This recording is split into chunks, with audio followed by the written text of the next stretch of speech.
Hello everyone, welcome back to another video. One of the most important developments, a historic development, a dramatic development took place today in Syria with the SDF merging with the Syrian state. This move is exceptionally important, and it's a move that most Syrians have been waiting for a very long time. Syria has been split, with the area being under the control of the SDF amounting to approximately 30% of Syrian territory, having its own autonomy for over a decade now.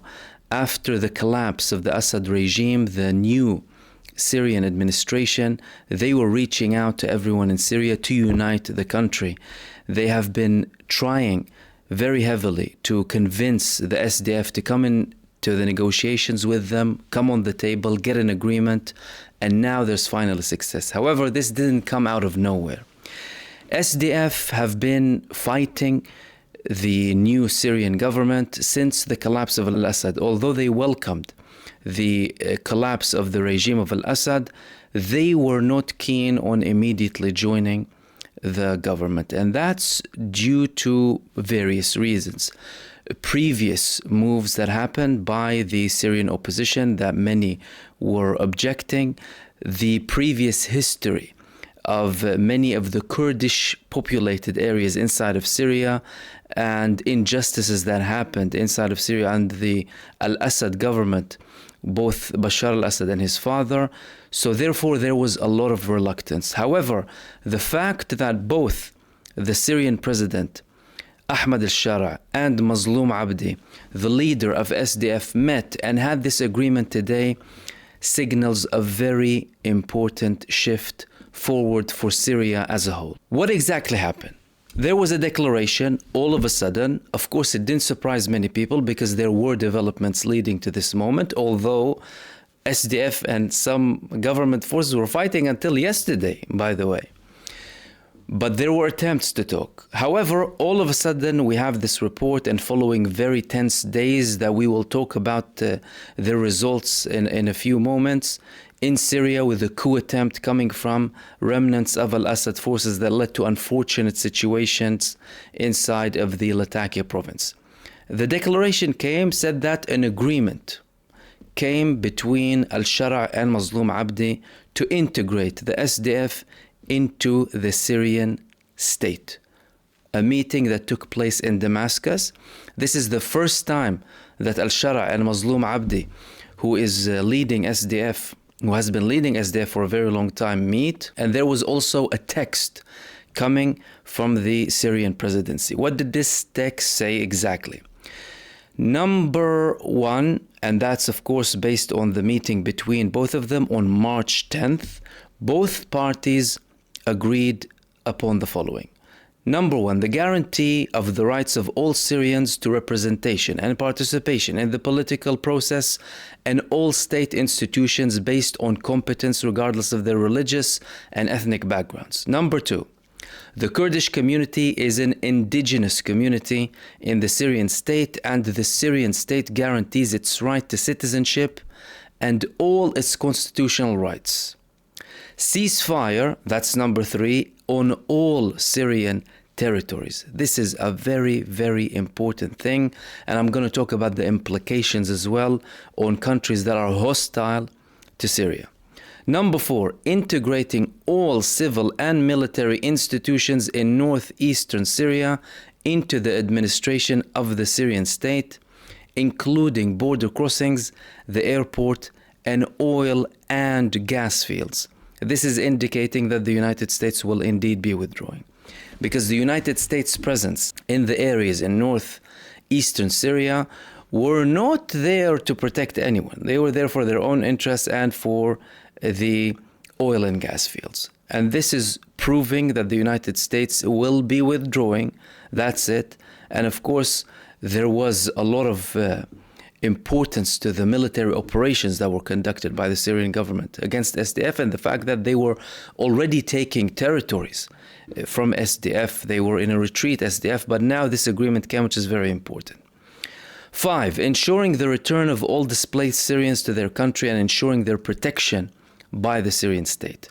This point proves that the SDF is now comfortable as well with people who, well, were previously under the autonomy and fled to come back and be protected by the Syrian state. They added the sixth point, supporting the Syrian state in its fight against the remnants of al-Assad and all threats to its security and unity. And I want to hold on to this point shortly. SDF, they were fighting previously with al-Assad. As a matter of fact, in Syria, many parties were fighting many parties, including members of parties who were in other parties before. Okay? And of course, al-Shara is an example of that. But the fact that SDF is merging into the Syrian army, and this statement, this initial statement saying that they will fight against the Assad remnants and any threats, all threats to its security and unity, this proves that there is a massive advancement.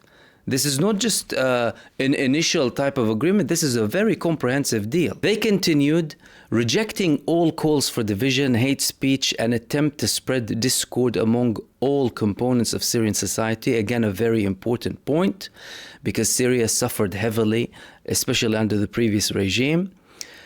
And the eighth point is the executive committees are working and striving to implement the agreement no later than the end of this year. All of these things are very dramatic and very important. This is a historic moment, and the Syrians were seen celebrating in the streets today.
However, in relation to the committees working and striving to implement this agreement, we already had an implementation getting started already.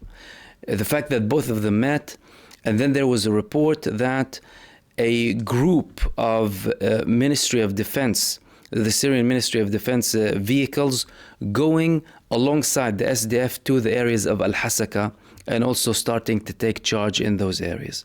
Very, very important moves, and this is due to a lot of diplomacy being made primarily by the new Syrian president, but also following intense battles as well and more progress into northeastern territories that are controlled by the SDF, backed by the United States. What does that mean on a national scale?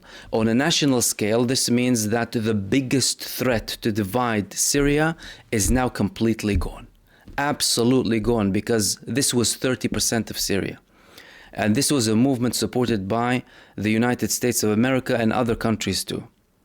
And now the Syrian army declared that the campaign of the coup attempt against the new Syrian government has ended. It has completely been thwarted. They took it down completely. What are they left with? They are left with Israel. That's it. Now Syria is becoming more united.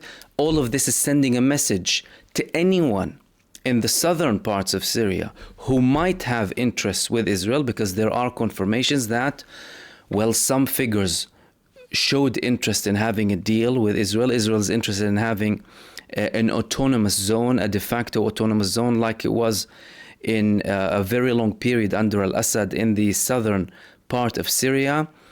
And they were initially hoping to stretch what they call the David's Corridor to the SDF controlled territories. They were lobbying heavily. They were complaining to the Americans, do not withdraw from the northeastern part because that will cause us a lot of problems. And now that's out of the way. These problems are out of the way because SDF are, that's it. Now they are with the new Syrian government. People are being more united. Sectarian problems that happened in the past couple of days and the killing of innocents, all of that is being dealt with. The committee that the government established is including people from that region, Alawites as well. And the army actually withdrew from those areas. And now there's only policing forces in those areas. And they said that the attempt to have a coup against the Syrian state is over and done with now. And by the way, this was beyond al-Shara. This was against the Syrian state as a whole. This is what people need to understand. So, where are we going from here? Well, number one, immediately after this declaration, Israel began attacking Syria. They started to attack points of the Syrian army in the Dir'a province. There were multiple reports that they started these attacks immediately after this meeting took place, and especially raids that targeted weapons depots in the 12th Brigade near the city of Ezra in the countryside of Dir'a. This was reported in the Israeli Channel 14, and they also said that there were other aircraft bombings inside of Syria in those areas. Again, Israel showing how much it's worried. There were also multiple reports in Israel describing what happened in Syria, and the tone coming from Israel wasn't a particularly happy tone.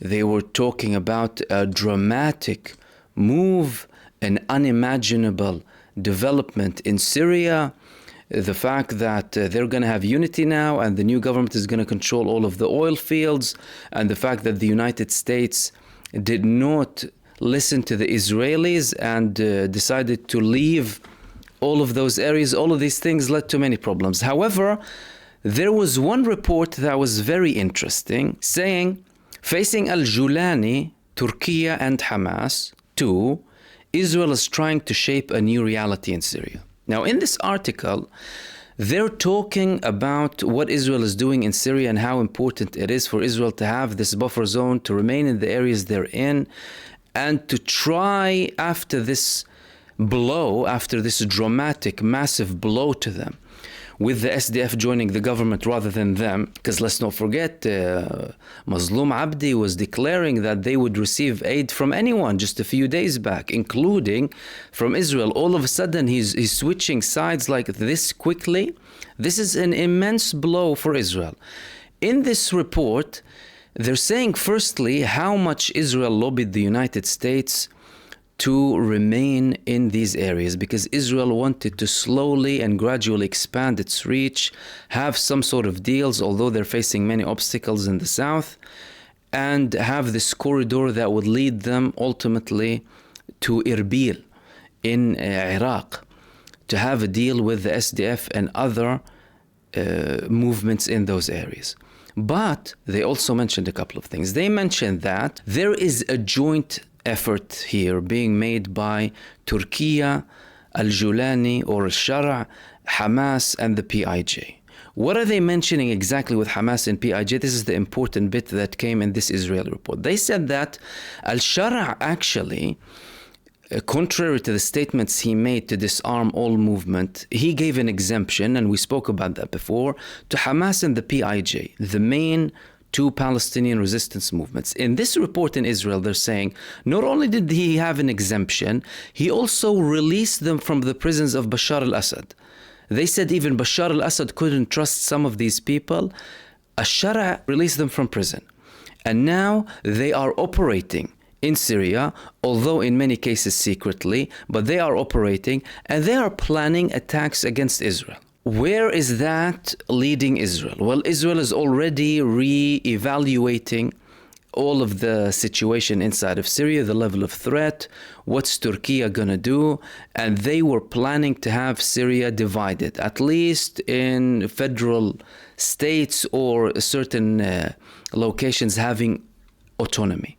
But now, with the biggest threat going away in the form of SDF and 30% of Syrian territory, all of a sudden going back and having a united Syria, this is the biggest blow that Israel could ever have inside of Syria, because they were relying on sectarian wars, on foreign intervention. They were relying on potentially these movements, this new government in Syria taking certain actions that would give Israel an excuse to use as a pretext to have even more invasions inside of Syria. So, from an Israeli perspective, we are talking about immense worries. They're not looking at this situation as a positive sign. They are viewing this as a catastrophe. What's this going to look like in the long run? The fact that this agreement happened now is a massive development. The fact that they said we're going to implement everything, we're aiming to implement everything within a year, that shows that the new administration in Syria is working to get things done very quickly. They're in a race against time to have all of this sorted.